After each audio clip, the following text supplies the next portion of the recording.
This video is for educational purposes only. Information stated were based only on the knowledge and understanding of the host, and not coming from experts and agency concerning the issue. Images and other resources used still belongs to the copyright owner.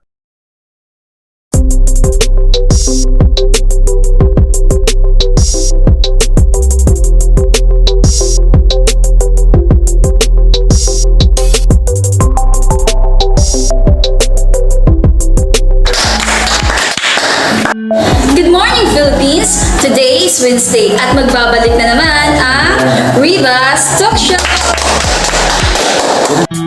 And today mga ka-Riva, we will talk about the drug addicts in our society. At ngayon, meron tayong mga guests at kukunin natin kung ano ba ang kanilang mga opinion about sa mga drug addicts. Ready na ba kayo?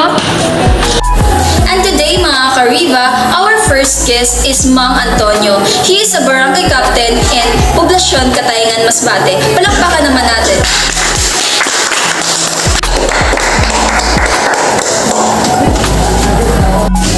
Okay, Mr. Mang Antonio, how are you feeling today?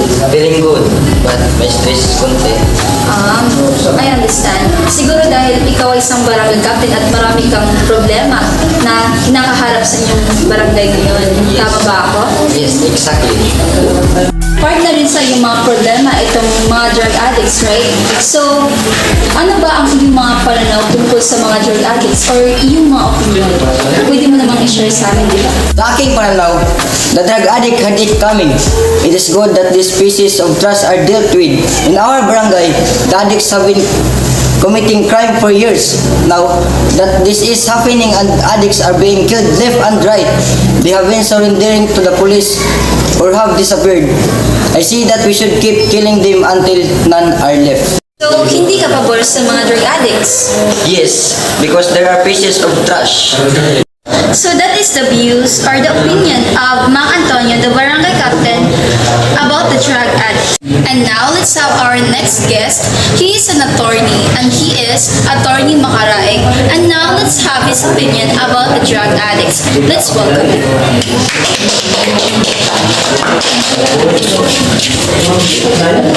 How are you feeling today, Mr. Attorney? I'm okay. Also, as attorney, sometimes stressed, sometimes happy.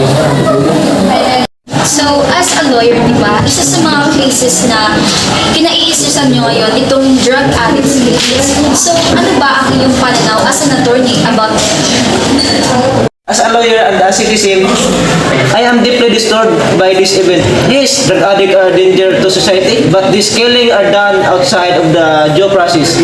That is guaranteed by our justice system and laws.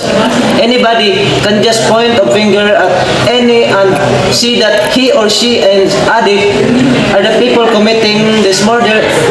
Existing due process in determining of people they are killing are ended addicts. The killings are also violation of human rights which are granted for all citizens whether the law-abiding of accused of a crime. What I am saying is that these drug addicts have rights too.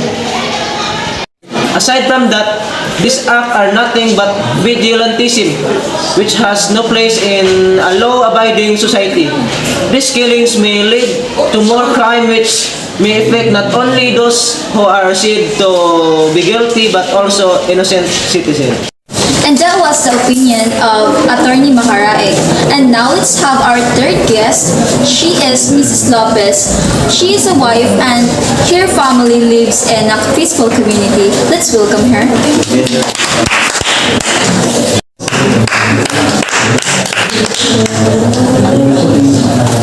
Okay, welcome to our show, Mrs. Lopez. How are you feeling today? You look so gorgeous. So, you're a wife and you live in a peaceful community. But can you still give your opinion about the drug addicts? Yes, of course, and I really do not care about this issue. These killings make me nervous, but at least I am not affected by this. My family are decent people and we live in a peaceful community that has no drug addicts. As long as these criminals are dealt with the peace and order are maintained in our community, I couldn't care less about what is happening to these addicts. So your views about the drug addicts, you don't care about them, right? Yes, I live in a peaceful community community, why do I care? So that was the opinion of Mrs. Lopez. She is a wife and her family live in a peaceful community. And now let's have our another guest. He is Mr. Tolentino. Let's welcome. So, for the information of all the viewers, Mr. Tolentino is a father and his daughter was raped by a drug addict. So, Mr. Tolentino, welcome to our show. So, how are you feeling today? Good, medyo nagagalit. I understand bakit medyo nagagalit ang iyong nararamdaman today. Kasi isa sa mga na-rape ng mga drug addicts ang iyong anak, tama ba? Yes. So, Mr. Tolentino, pwede mo bang ibahagi sa amin kung ano ang iyong opinion sa mga drug addicts? Everybody who see that these the victims of deserve human rights and adult. What about the victims of this addict who never stood chance of agent of my daughter? Was the rape and murdered by addict and they deserve to the war we the visible of about time that this the pieces of faith get what this the deserve. I had would kill the myself. And now, let's have our another guest. He is Father Gomez. Let's welcome him.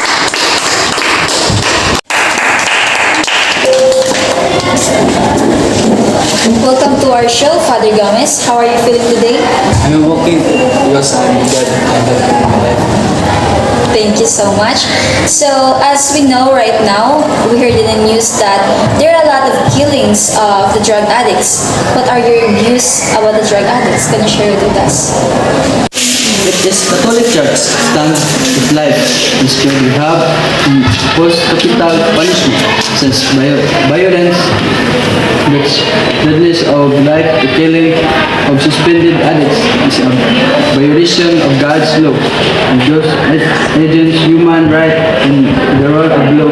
We call on the government to put a stop to this senseless murder. It is very Christian to take instant murder and regaling culture of death and join our call respect life in the role of law.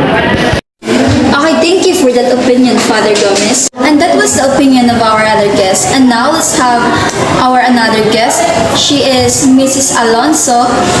Her son is a drug addict. Let's welcome her to our show. So, how are you feeling today? I'm good. So, Mrs. Alonso, we heard that your son is a drug addict once. So, what are your opinions about the drug addicts? Very distressed by this news. These drug addicts are people to my son. Is a drug addict, and we have been exerting every effort to help him clean up and report himself. But it's a very hard process. I am afraid that one day I hear news drug addicts kill is my son.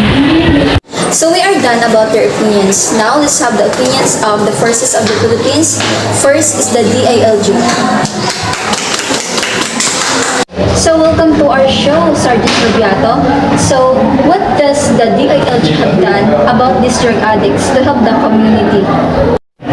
The city's Anti-Drug Abuse Council was related a highly functional by the DILG ACR as a result of a recent audit of anti-drug abuse program in key cities and towns in the capital regions. In addition, DILG NCR also gave a functional rating to the city's Peace and Order Council, the effective implementation of policies and programs for security and order. The DILG NCR audit ran from 2019 to 2021 covers the implementation of anti-drug programs by the local government units, such as anti-drug intervention for PWUDs, persons who use drugs. The Interior Chief committed to sustaining the gains of government's anti-illegal drug campaign, filling the gaps to improve policies in the major program of health agency and bring people power agent social aims. So our guests for today have different opinions. So hoping that all of us have learned any lessons. So that's all for today. See you next week. Bye.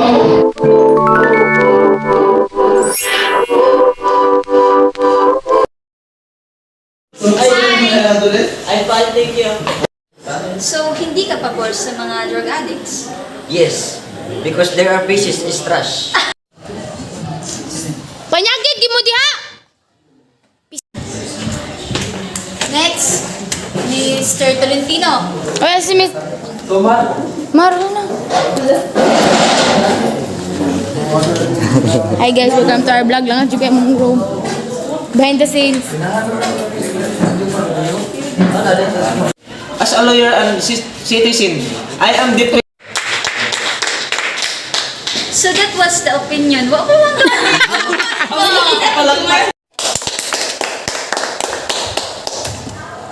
Welcome to our show, Father Gomez. Good. Thank you, God. Thank you, God. Enko, welcome to our show, Father Gomez. Wag ko Kurtina design. Ay, na-play! Natay ka langas! Yung mga awas na mga sa langas mga kadre. Kuya, nanglagot na dyan ko. Para mati yung tamagurot ro. Ini ba di usi? Ay, katawa yan. And today, mga Riva, our first guest is Mang Antonio.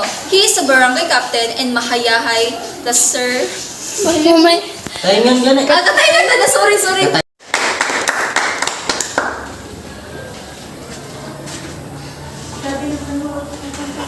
Okay. Tingnan na lang. Ang nabanggit na pangalan. Kompanya. Kaganapan o pangyayari ay pawang. Katang isip lamang at hindi sinasadya. In the future.